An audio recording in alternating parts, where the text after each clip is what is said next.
जी हाँ, फडणवीस ने कहा फाड़ देंगे तो शिवसेना ने कहा कब्र वहीं रहेगी। औरंगजेब पर आ गया नया ट्विस्ट, भिड़ गए फडणवीस और संजय राउत। बहुत स्वागत है आप सभी का। आप देख रहे हैं द राजनीति का विशेष सेगमेंट खबर और विश्लेषण। मैं हूं जब्बार खान।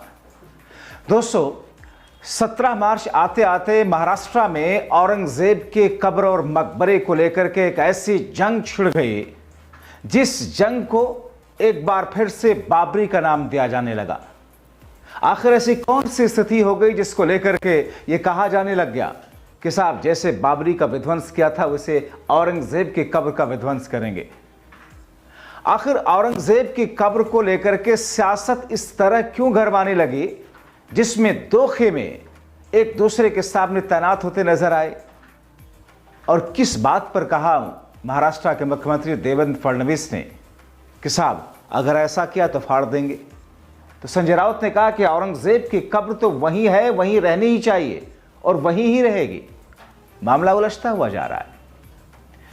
दोस्तों, मौजूदा वक्त में हिंदू मुस्लिम सांप्रदायिक सौहार्द जिस अंदाज में पीछे छूटता हुआ जा रहा है और जिस तरीके से राजनीतिक मोहरों का इस्तेमाल किया जा रहा है और राजनीति की बिसात पर जिस तरीके से गोटियों को फिट किया जा रहा है, उसमें अपने आम लोग आमने सामने आकर के एक दूसरे का गिरेबां पकड़ रहे हैं। जिस तरीके से महाराष्ट्र के अंदर औरंगजेब का मुद्दा हमेशा से वक्तन फौक्तन छाया रहता है और इस बीच में जिस तरीके से एक फिल्म आने के बाद में जो बवाल हुआ, समाजवादी पार्टी के सांसद के जरिए एक बयान देने के बाद में, उसके बाद ये मामला तो ऐसा लग रहा है कि राजनीति के दिए को घी और तेल दे रहा है। महाराष्ट्र के छत्रपति संभाजीनगर में औरंगजेब की कब्र हटाने के मामले ने अब तूल पकड़ लिया। बजरंग दल और शिवसेना विश्व हिंदू परिषद यानी कि वीएचपी ने महाराष्ट्र सरकार से इसे जल्द हटाने की मांग सख्ती से की है। हालांकि इस बीच में जैसे जैसे मामला बढ़ता जा रहा है वहां पर और ज्यादा सुरक्षा बढ़ा दी गई। बजरंग दल के नेताओं ने ऐलान किया कि औरंगजेब की कब्र का हश्र बाबरी मस्जिद जैसा ही होगा। बजरंग दल के नेता नितिन महाजन ने औरंगजेब की कब्र हटाने की मांग की। वो कहते हैं कि अगर सरकार ऐसा करने में विफल रहती है तो इसका भी बाबरी मस्जिद जैसा हश्र होगा। महाजन ने कहा कि औरंगजेब की कब्र पर इबादत की जा रही है, संभाजी के हत्यारे की कब्र बनाई जा रही है। जब ऐसी कब्रों पर इबादत की जाती है तो समाज भी उसी तरीके से विकसित होता है। उस समय हम असहाय थे, लेकिन अब विश्व हिंदू परिषद और बजरंग दल मांग कर रहा है कि इसे हटाया जाना चाहिए। हम जानते हैं कि जब हिंदू समुदाय अपने अस्तित्व को लेकर आंदोलन करता है तो क्या होता है। हम सभी ने देखा अयोध्या में बाबरी ढांचे को हटाने के लिए क्या हुआ। अगर सरकार कब्र नहीं हटाती तो हम कार सेवा करेंगे। विश्व हिंदू परिषद महाराष्ट्र और गोवा के क्षेत्रीय मंत्री गोविंद शेंडी ने औरंगजेब की कब्र को गुलामी का प्रतीक बताया। वो कहते हैं कि औरंगजेब छत्रपति संभाजी महाराज को मारने से पहले 40 दिन तक उसने यातनाएं दी।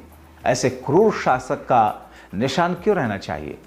उधर महाराष्ट्र के मुख्यमंत्री देवेंद्र फडणवीस ने एक कार्यक्रम में कहा कि क्रूर औरंगजेब के बर्बर विचारों का महिमा मंडन करने वालों के खिलाफ सख्त कानूनी कार्रवाई की जाएगी। उस विचार को वहीं कुचल दिया जाएगा। तो दूसरी तरफ औरंगजेब की कब्र हटाने की बात को लेकर के पूरे महाराष्ट्र में बजरंग दल और विश्व हिंदू परिषद की ओर से प्रदर्शन जारी है।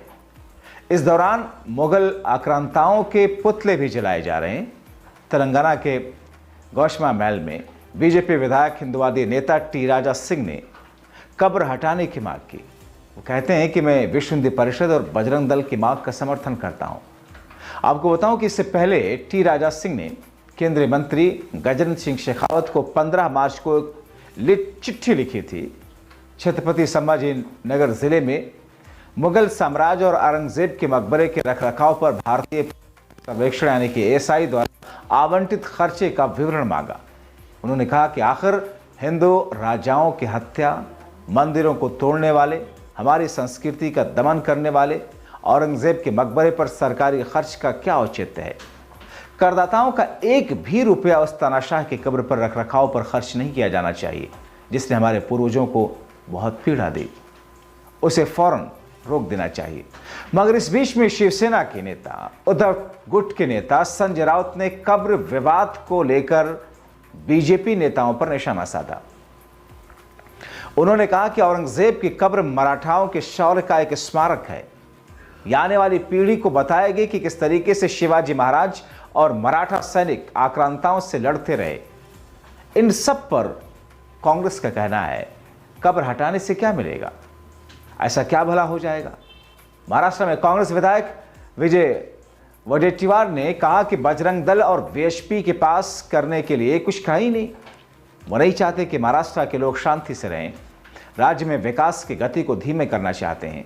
मैं उनसे कहना चाहता हूं कि औरंगजेब 27 साल तक यहां रहे, राज्य के लिए कुछ नहीं किया, अब उनकी कब्र हटाने के बाद में उन्हें मिलेगा क्या। इस बीच में दोस्तों पुलिस के हाथ पांव फूले हुए हैं, क्योंकि तनाव बढ़ता जा रहा है, राजनीतिक रोटियां सेकी जा रही हैं। पुलिस को सुरक्षा देने का काम है तो सुरक्षा दे रही है। पुलिस ने सुरक्षा के कड़े इंतजामात और कड़े कर दिए। औरंगजेब की कब्र वाले इलाके में पुलिस ने सुरक्षा को बढ़ा दिया। विभिन्न स्थानों पर बैरिकेड्स लगा दिए गए। ऐसी व्यवस्था की गई कि वहां केवल एक ही व्यक्ति प्रवेश कर सके। औरंगजेब के मकबरे का मुख्य द्वार पुलिस ने बंद कर दिया। औरंगजेब की कब्र के पास में जाना भी प्रतिबंधित कर दिया गया। फिलहाल औरंगजेब के मकबरे का बाहर से ही उसे आप देख सकते हैं। औरंगजेब की कब्र को लेकर के छिड़े विवाद के बीच में पूर्व कांग्रेसी नेता आचार्य प्रमोद कृष्णम, जो कि लंबे समय तक कांग्रेस के साथ जुड़े रहे और बीते कुछ वर्षों से कांग्रेस से उनका मन भरा, कांग्रेस से दूरी बनाई और मोदी शाह की बीजेपी से नजदीकी बनाई। वो कहते हैं कि कब्र तोड़ना तालिबान का काम है। भारत की संस्कृति मुर्दों से लड़ने की नहीं है। भारत और सनातन की संस्कृति कभी नहीं रही कि वो मुर्दों से लड़े। इसलिए औरंगजेब की कब्र तोड़ने की बात से वो कतई सहमत नहीं। आचार्य प्रमोद कृष्णम ने कहा कि दुश्मन के कब्र को भी तोड़ने की इजाजत सनातन धर्म नहीं देता। भारत की संस्कृति, संस्कार, सभ्यता मुर्दों से लड़ने की नहीं रही है।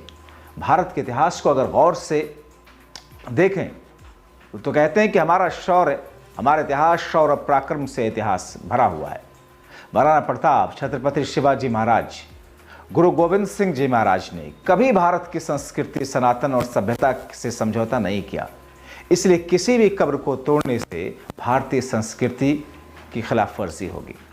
दोस्तों, औरंगजेब की कब्र सन 1707 में बनी। दरअसल मुगल सम्राट औरंगजेब की कब्र महाराष्ट्र के खुलदाबाद में है।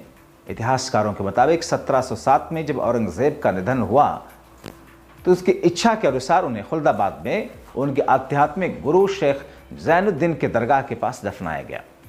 यह स्थान छत्रपति संभाजी नगर से करीब 25 किलोमीटर दूर है।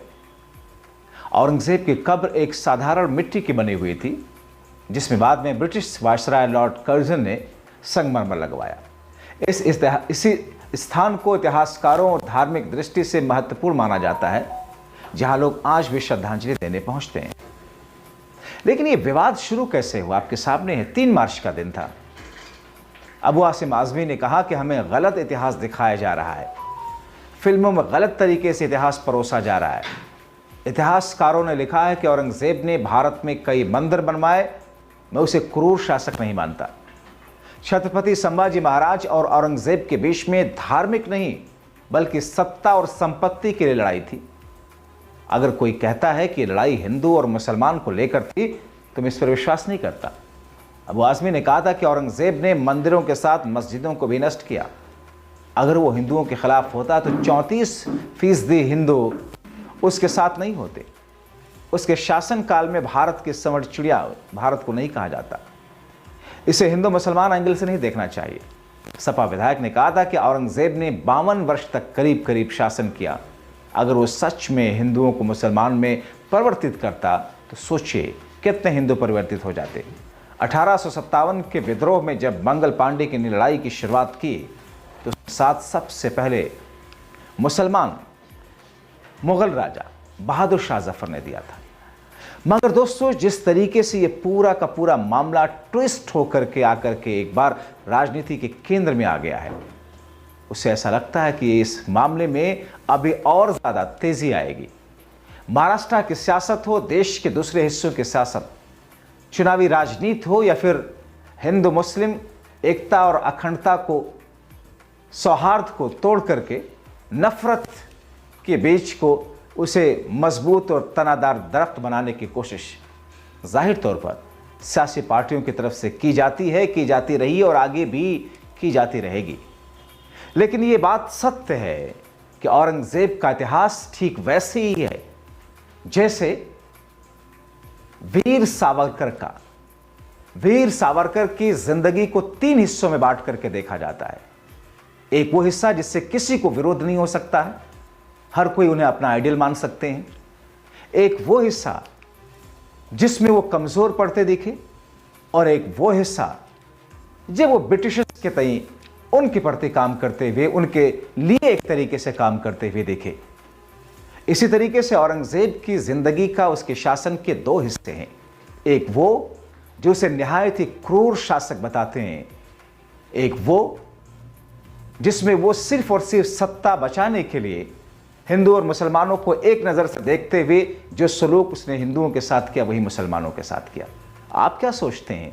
इतिहासकारों ने अलग अलग तरीके से अपनी व्याख्या की है। आप अपनी राय ज़रूर लिखें, बहुत महत्वपूर्ण है हमारे लिए आपकी राय। बहुत शुक्रिया।